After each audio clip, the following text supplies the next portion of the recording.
You may think that quantum gravity has nothing to do with technology. People think that it's purely theoretical, but that's because the quantum gravity you heard of is not the correct quantum gravity.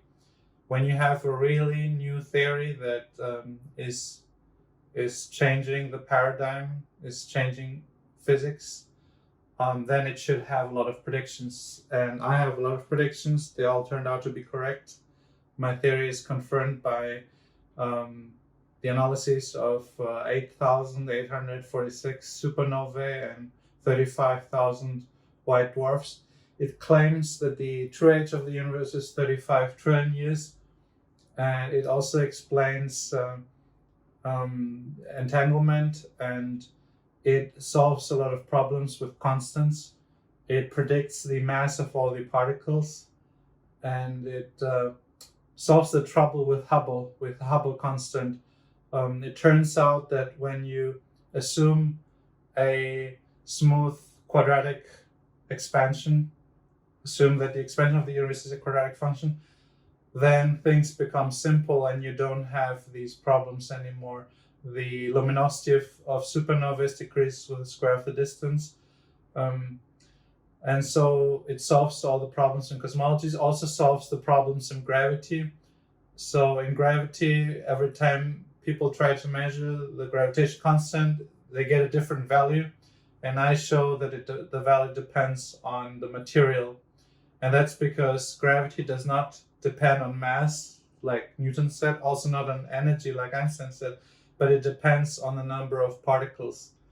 In specific, the number of protons and neutrons. So some of you may say, isn't that the same as mass?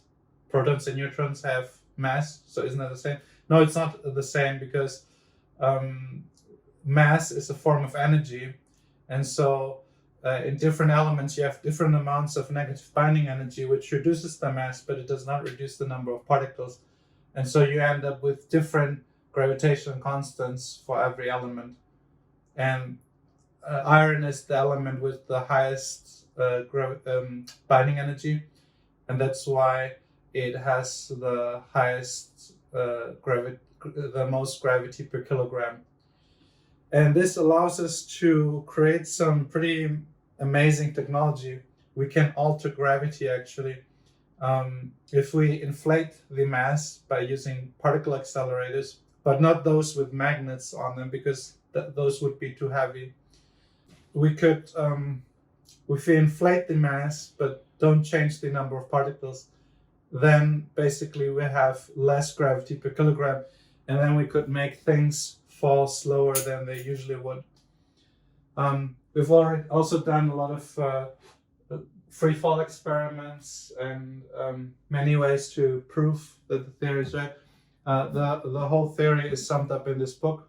Has different parts, including the similar worlds interpretation, which says that we exist in all worlds that we cannot distinguish at the moment, and space particle dualism, which says that every particle carries its own quantum of space, and gravity is explained by having more space quanta in one place than in other places, so particles get attracted to the regions of space where the most space quanta are, and that's the reason why it ultimately depends on the number of particles and not on the mass or the energy.